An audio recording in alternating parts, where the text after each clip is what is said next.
ಮಾನ್ಯ ಜಿಲ್ಲಾಧ್ಯಕ್ಷರು, ಪ್ರಧಾನ ಕಾರ್ಯದರ್ಶಿಗಳು, ಮಂಡಲದ ಅಧ್ಯಕ್ಷರು ಹಾಗೂ ಎಲ್ಲ ಭಾರತೀಯ ಜನತಾ ಪಕ್ಷದ ಮುಖಂಡರು, ಮಾಧ್ಯಮದ ಮಿತ್ರರು,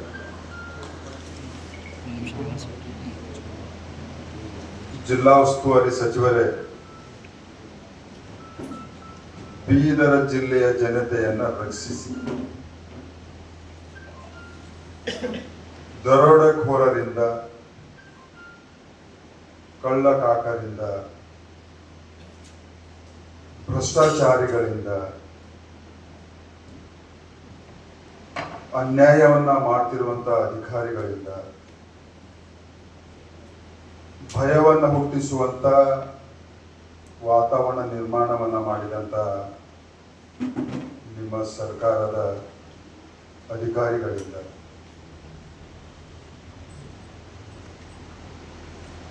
ಜಿಲ್ಲಾ ಉಸ್ತುವಾರಿ ಸಚಿವರು ಶಾಸಕರಾದಾಗ ಈ ದರೋಡೆ ಕೇವಲ ಬಾಲ್ಕಿಗೆ ಮಾತ್ರ ಸೀಮಿತವಾಗಿತ್ತು.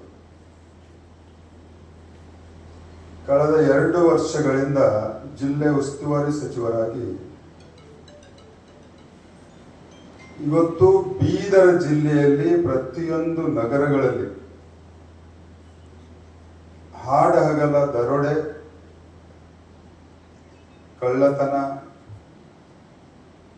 ಕೊಲೆ, ಸುಲಿಗೆ ಇತ್ಯಾದಿಗಳನ್ನ ನಡೀತಾ ಇರುವಂತಹ ಸಂದರ್ಭದಲ್ಲಿಯೂ ಕೂಡ ನಮ್ಮ ಜಿಲ್ಲಾಧ್ಯಕ್ಷರು ಮತ್ತು ಭಾರತೀಯ ಜನತಾ ಪಕ್ಷ ಇಲ್ಲಿನ ಜಿಲ್ಲಾ ಪೊಲೀಸ್ ವರಿಷ್ಠಾಧಿಕಾರಿ ಸಕ್ಷಮ ಇಲ್ಲ. ಹೀಗಾಗಿ ಅವರನ್ನು ವರ್ಗಾವಣೆ ಮಾಡಬೇಕನ್ನುವಂಥದ್ದನ್ನ ಅನೇಕ ಸಂಗತಿಗಳಲ್ಲಿ ಪ್ರಕಟಣೆಯನ್ನು ನಾವೆಲ್ಲ ವ್ಯಕ್ತವನ್ನು ವ್ಯಕ್ತಪಡಿಸಿದ್ವಿ. ಆ ಒಂದು ವಿರೋಧ ಪಕ್ಷದ ಭಾವನೆಗಳನ್ನ ಜನರಿಗೆ ಎಚ್ಚರಿಕೆಗೊಳಿಸಬೇಕು ಮತ್ತು ವಿರೋಧ ಪಕ್ಷದವರಿಗೆ ಗಮನಕ್ಕೆ ತರುವಂತ ಪ್ರಾಮಾಣಿಕ ಪ್ರಯತ್ನ ಮಾಡಿದ ಮೇಲೆಯೂ ಕೂಡ ಜಿಲ್ಲಾ ಉಸ್ತುವಾರಿ ಸಚಿವರುಗಳು ಆ ಕಡೆ ಗಮನ ಹರಿಸುವುದನ್ನು ಬಿಟ್ಟು ಎಲ್ಲ ಒಂದ್ ಕಡೆನೆ ಅವರಿಗೆ ರಕ್ಷಣೆ ಮಾಡ್ತಾ ಇದ್ದಾರೆ ಅನ್ನುವಂಥದ್ದನ್ನ, ಮೇಲಿನ ಮೇಲೆ ದರೋಡೆಗಳು, ಕೊಲೆಗಳು, ಸುಲಿಗೆಗಳು, ಭ್ರಷ್ಟಾಚಾರ ಹೆಚ್ಚಾಗ್ತಿರುವುದನ್ನು ನೋಡಿದಾಗ ಸ್ಪಷ್ಟವಾಗಿ ಅವರ ನಿರ್ದರ್ಶನ ಕೆಳಗೆ ನಡೀತಾ ಇರಬಹುದೇನ್ನುವಂತ ಕೇವಲ ಅನುಮಾನವಲ್ಲ, ನಿಜವಾಗಿ ನಡೀತಾ ಇದೆ ಅನ್ನುವಂಥದ್ದನ್ನ ಅನಿಸ್ತಾ ಇದೆ ಜನರಿಗೆ. ಇವತ್ತು ಬೀದರ್ ಜಿಲ್ಲೆಯ ಜನತೆ ಸಾಮಾನ್ಯವಾಗಿ ಭ್ರಷ್ಟಾಚಾರಿಗಳಿಂದ, ದರೋಡೆಕೋರಿಂದ, ಕಳ್ಳಕಾಕರಿಂದ ರಕ್ಷಣೆ ಬಯಸುವುದು ಸರ್ಕಾರದಿಂದ. ಇನ್ನ ಸರ್ಕಾರನೇ ಅರ್ಜಿ ಕೊಡುವಂತವರ ಮೇಲೆ ವಿರುದ್ಧವಾಗಿ ನೋಟಿಸ್ ಜಾರಿ ಮಾಡುವುದು ಅಥವಾ ಇಷ್ಟು ಬಂಗಾರ ಹೋಗಿಲ್ಲ, ಇಷ್ಟೇ ಬಂಗಾರ ಭರಿಸಿರಿ ಅನ್ನುವಂಥದ್ದನ್ನ ಒತ್ತಡ ಹಾಕುವುದು, ಇದು ಯಾವ ಆಡಳಿತ ಅನ್ನುವಂಥದ್ದನ್ನ ಪ್ರಜಾಪ್ರಭುತ್ವದಲ್ಲಿ ನಾನು ಗಮನಿಸ್ತಾ ಇದ್ದೀನಿ. ಈ ವಿಷಯದಲ್ಲಿ ಜಿಲ್ಲಾ ಉಸ್ತುವಾರಿ ಸಚಿವರುಗಳು ಅನೇಕ ಸಭೆ ಸಮಾರಂಭಗಳಲ್ಲಿ, ಸಮಾವೇಶಗಳಲ್ಲಿ ರಾಜಕೀಯ ಭಾಷಣಗಳನ್ನ ಮಾಡ್ತಾರೆ, ಗ್ಯಾರಂಟಿ ಭಾಷಣಗಳನ್ನ ಮಾಡ್ತೀರಿ.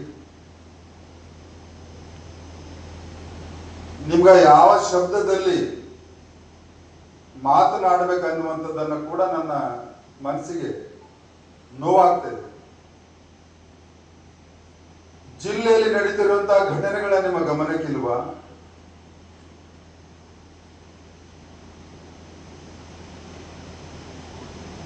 ಇದ್ದಿದ್ರೆ ಇದ್ರ ಮೇಲೆ ತಗೊಂಡಿದ್ದ ಕ್ರಮಗಳೇನು? ಅಧಿಕಾರಿಗಳನ್ನ ಯಾವ ರೀತಿಯ ಅಕೌಂಟಬಿಲಿಟಿಯನ್ನ ಮಾಡಿದ್ರಿ ನೀವು?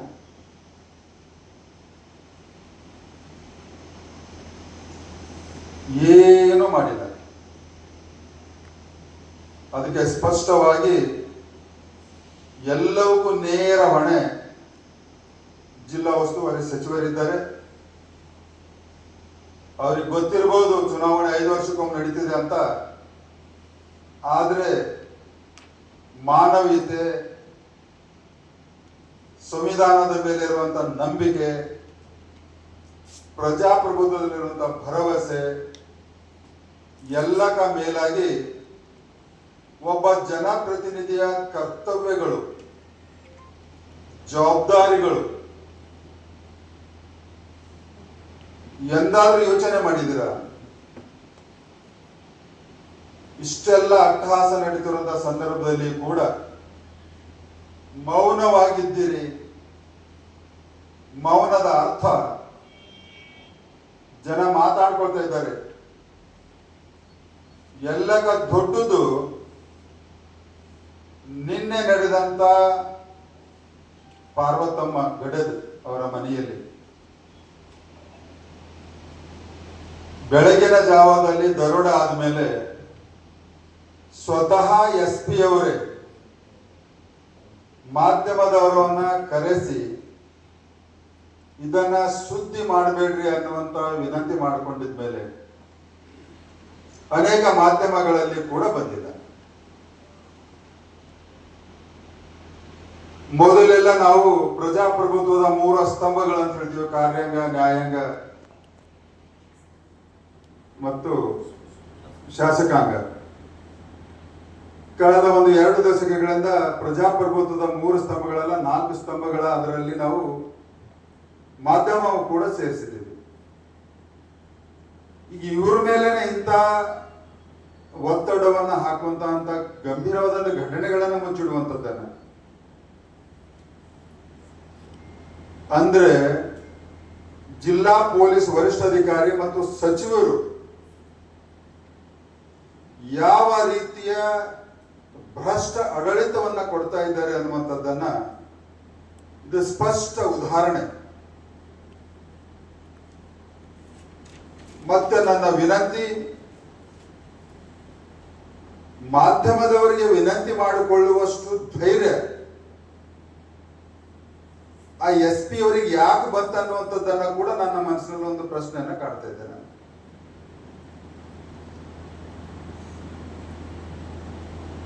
ಹಾಗಾದ್ರೆ ದಿನನಿತ್ಯ ಬೆಳಗ್ಗೆದ್ದಿ ನಾವು ಪ್ರಜಾಪ್ರಭುತ್ವ, ಅಂಬೇಡ್ಕರ್ ಅವರು, ಸಂವಿಧಾನ, ಸರ್ಕಾರ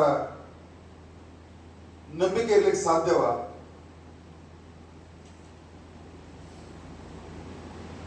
ಸಾಧ್ಯ ಇಲ್ಲ.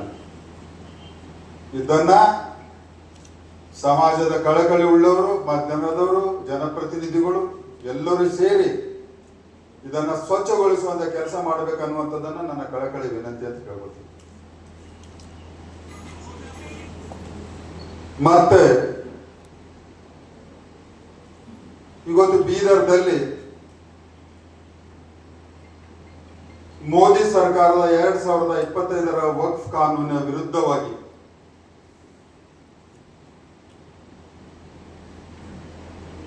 ಒಂದು ದೊಡ್ಡ ರ್ಯಾಲಿಯನ್ನು ತೆಗೆದಿದ್ದಾರೆ.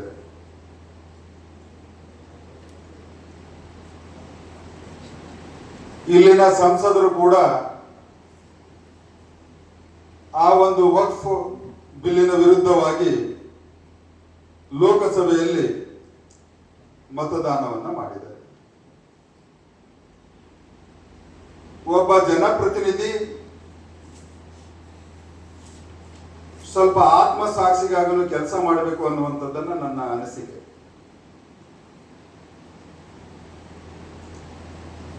ಮೋದಿ ಸರ್ಕಾರದ 2025ರ ವಕ್ಫ್ ಬಿಲ್ ಅಂದ್ರೆ ಉಮೀದ್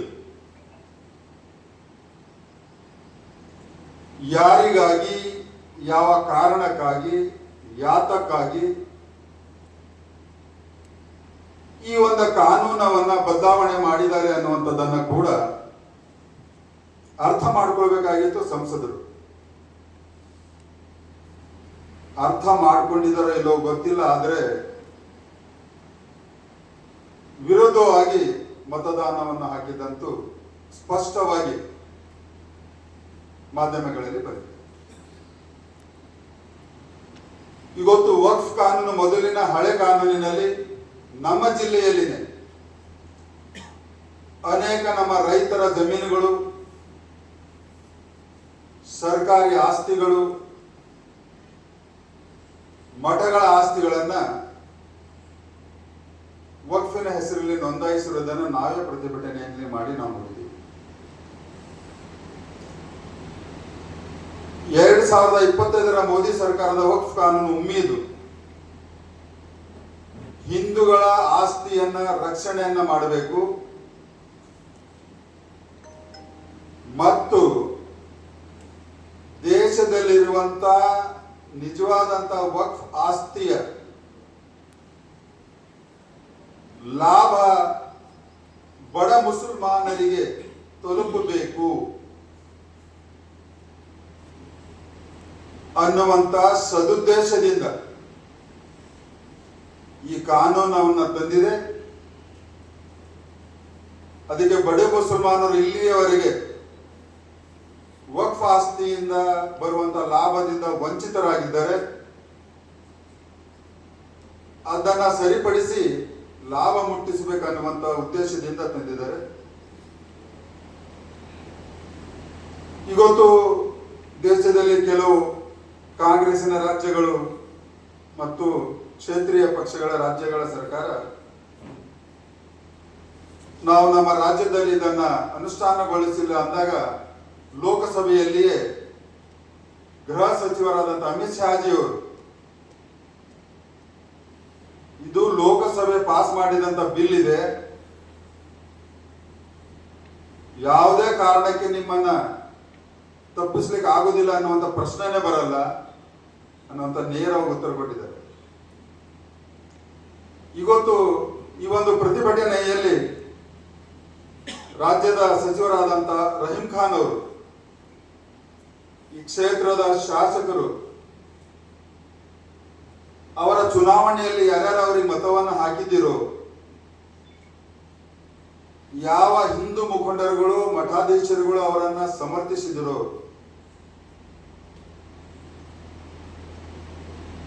ಸ್ವಲ್ಪ ಅವರಿಗೆ ಒಂದು 2 ಪ್ರಶ್ನೆಗಳನ್ನ ಕೇಳಿ. ನಿಮ್ಮ ಹಳೆಯ ವಕ್ಫ್ ಬಿಲ್ ಮುಖಾಂತರ ಸಾವಿರಾರು ಎಕರೆ ಹಿಂದೂಗಳ ಜಮೀನನ್ನ ನೀವು ವಕ್ಫ್ನಲ್ಲಿ ನೋಂದಾಯಿಸಿಕೊಂಡಿದ್ರಿ, ಮಠಗಳ ಮತ್ತು ಸರ್ಕಾರಿ ಆಸ್ತಿಗಳ ನೋಂದಾಯಿಸಿಕೊಂಡಿದ್ರಿ, ಇದಕ್ಕೆ ನಾವು ನಿಮ್ಗೆ ಮತವನ್ನ ಹಾಕಿದ್ದೀವ ಅನ್ನುವಂಥದ್ದನ್ನ ಪ್ರಶ್ನೆಯನ್ನ ಮಾಡಬೇಕು. ಮತ್ತು ಬಡ ಮುಸಲ್ಮಾನರನ್ನ ಕೂಡ ನಾನು ವಿನಂತಿಯನ್ನ ಮಾಡಿಕೊಳ್ತೇನೆ, ನೀವು ಕೂಡ ಇಲ್ಲಿಯವರೆಗೆ ವಕ್ಫ್ ಆಸ್ತಿಯಿಂದ ಬಂದಿದಂತ ಆದಾಯದಿಂದ ಯಾವ ಬಡ ಮಕ್ಕಳಿಗೆ ಸ್ಕಾಲರ್ಶಿಪ್ ಕೊಟ್ಟಿದ್ದಾಗಲಿ, ಹಾಸ್ಟೆಲ್ಗಳನ್ನು ನಡೆಸಿದಾಗಲಿ, ಬಡವರ ಚಿಕಿತ್ಸೆಗೆ ಹಣ ಕೊಟ್ಟಿದ್ದಾಗಿರಲಿ, ಬಡವರಿಗೆ ಅನ್ನ ಒದಗಿಸುವುದಾಗಿರಲಿ, ಯಾವುದಾದರೂ ದಾಖಲೆಗಳನ್ನ ಇದ್ರೆ, ನಿಮ್ಗೆ ಏನಾದರೂ ಮಾನ ಮರ್ಯಾದೆ ಇದ್ರೆ ನಾಳೆನೆ ಬಿಡುಗಡೆ ಮಾಡಿ. ಮತ್ತು ಮೋದಿ ಸರ್ಕಾರದ ವಿರುದ್ಧವಾಗಿ ಮಾತನಾಡುವಂತ ನಿಮ್ಮ ಹತ್ರ ಯಾವುದಾದ್ರೂ ನೈತಿಕತೆ ಇದ್ರೆ ತೋರಿಸಿ. ರಹೀಂ ಖಾನ್ ಅವರೇ, 2 ವರ್ಷ ಆಯ್ತು ಸಚಿವರಾಗಿ, ನಿಮ್ಮ ಸಾಧನೆ ಏನು ಅನ್ನುವಂಥದ್ದನ್ನ ಜಿಲ್ಲೆ ಜನತೆಗೆ ಗೊತ್ತಿದೆ. ಸುಮ್ಮನೆ ಏನೋ ಒಂದು ಟೋಪಿ ಹಾಕೊಂಡು ಮಾತಾಡುವುದಲ್ಲ. ನಿಮಗೆ ಕೇವಲ ಮುಸಲ್ಮಾನರ ಮಾತ್ರ ಓಟ್ ಕೊಟ್ಟಿದ್ದಾರೆ ಅಂತ ಅಲ್ಲ, ಹಿಂದೂಗಳೇ ನಿಮ್ಮನ್ನ ಮತವನ್ನ ಕೊಟ್ಟಿದ್ದಾರೆ. ಅವರ ರಕ್ಷಣೆಗೆ ಏನಾದ್ರೂ ಒಂದು ಶಬ್ದ ಆದ್ರೂ ಇಲ್ಲಿಯವರೆಗೆ 2 ವರ್ಷ ಆಯ್ತು ನೀವು ಮಂತ್ರಿಯಾಗಿ, ವಕ್ಫ್ ಆಸ್ತಿ ಹೋದಾಗ ಎಂದಾದ್ರೂ ಅವರ ರಕ್ಷಣೆಗಾಗಿ ಬಂದಿದ್ರ? ನಾಚಿಕೆ ಆಗ್ಬೇಕಲ್ವಾ?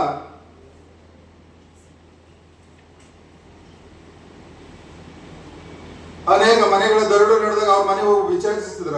ತಕ್ಷಣವಾಗಿ ಕ್ರಮ ತಗೊಂಡಿದ್ದೇನು?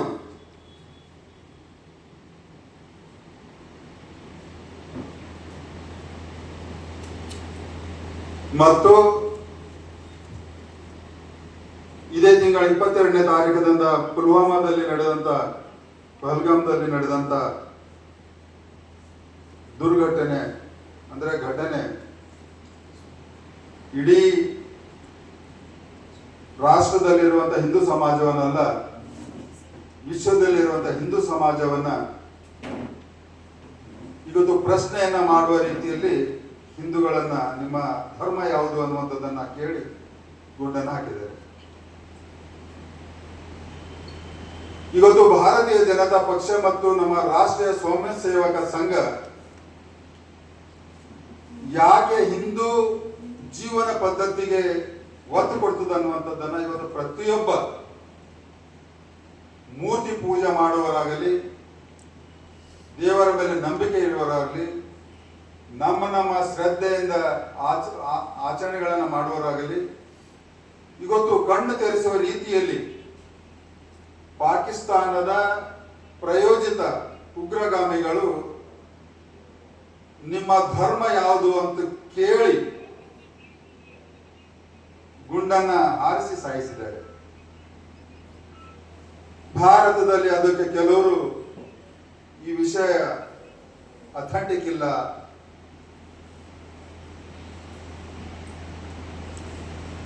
ಆ ಉಗ್ರಗಾಮಿಗಳು ಬಂದು ನಿಮ್ಮ ಮನೆಯವರನ್ನ ಕೊಂದಿದಾಗ ಮಾತ್ರ ಅಥೆಂಟಿಕ್ ಅನ್ನುವಂಥದ್ದನ್ನ ನೀವು ನಂಬ್ತೀರಷ್ಟೇ. ಅಲ್ಲಿಯವರೆಗೆ ನಿಮಗೆ ಅದರ ಅಥೆಂಟಿಕೇಶನ್ ನಿಮ್ಮ ಮನಸ್ಸಿಗೆ ಬರುವುದಿಲ್ಲ. ತಕ್ಷಣವಾಗಿ ನಮ್ಮ ಪ್ರಧಾನಿಗಳು ಸೌದಿ ಅರೇಬಿಯಾದಿಂದ ದೇಶಕ್ಕೆ ಮರಳಿ ತಕ್ಷಣವಾಗಿ ಯಾವ ಕ್ರಮಗಳನ್ನ ತಗೊಳ್ಬೇಕು ದೇಶದ ರಕ್ಷಣೆಗೆ, ಅದರಲ್ಲಿ ವಿಶೇಷವಾಗಿ ಹಿಂದೂಗಳ ರಕ್ಷಣೆಗಾಗಿ ಎಲ್ಲ ಕ್ರಮಗಳನ್ನ ತಗೊಳ್ತಾ ಇದ್ದ ಸಂದರ್ಭದಲ್ಲಿ ಇವತ್ತು ನಮ್ಮ ರಾಜ್ಯದ ಮುಖ್ಯಮಂತ್ರಿಗಳು ಯುದ್ಧದ ಅವಶ್ಯಕತೆ ಇಲ್ಲ, ಸಿದ್ದರಾಮಯ್ಯನವರೇ ನೀವು ಮುಖ್ಯಮಂತ್ರಿಗಳಿದ್ದೀರಿ, ನೀವು ಪ್ರಧಾನಮಂತ್ರಿಗಳಲ್ಲ, ನೀವು ಕೂಡ ನಿಮ್ಮ ಇತಿಮಿತಿಯಲ್ಲಿ ಹೇಳಿಕೆಗಳನ್ನ ಕೊಡ್ಲಿಕ್ಕೆ ಸ್ವಲ್ಪ ನಿಮ್ಗ ಗಮನಕ್ಕೆ ಬರಬೇಕು. ಯುದ್ಧ ಮಾಡಬೇಕಾ, ಯಾವ ರೀತಿ ಪಾಕಿಸ್ತಾನದ ವಿರುದ್ಧ ಭಾರತೀಯರ ರಕ್ಷಣೆಗಾಗಿ ಕ್ರಮಗಳನ್ನು ತಗೊಳ್ಬೇಕು ಅನ್ನುವಂಥದ್ದನ್ನ ದೇಶದ ಪ್ರಧಾನಮಂತ್ರಿ ಆದಂತ 56 ಇಂಚಿನ ಎದೆ ಉಳ್ಳುವಂತ ನರೇಂದ್ರ ಮೋದಿ ಅವರಿಗೆ ತುಂಬಾ ಚೆನ್ನಾಗಿ ಗೊತ್ತಿದೆ, ಇಡೀ ವಿಶ್ವಕ್ಕೆ ಗೊತ್ತಿದೆ. ಇವತ್ತು ಅನೇಕ ಬಲಿಷ್ಠ ರಾಷ್ಟ್ರಗಳು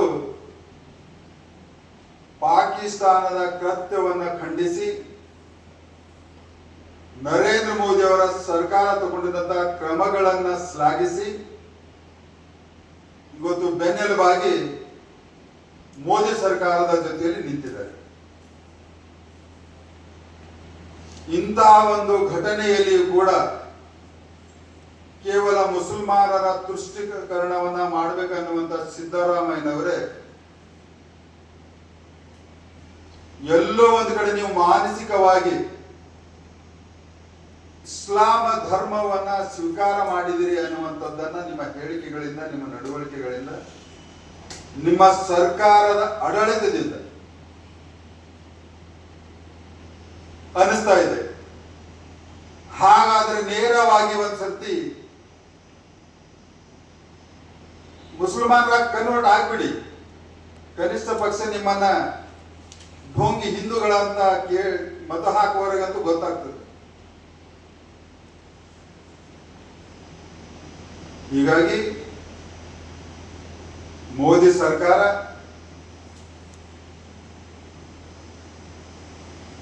ಎಲ್ಲಾ ರೀತಿಯ ಪಾಕಿಸ್ತಾನದ ವಿರುದ್ಧ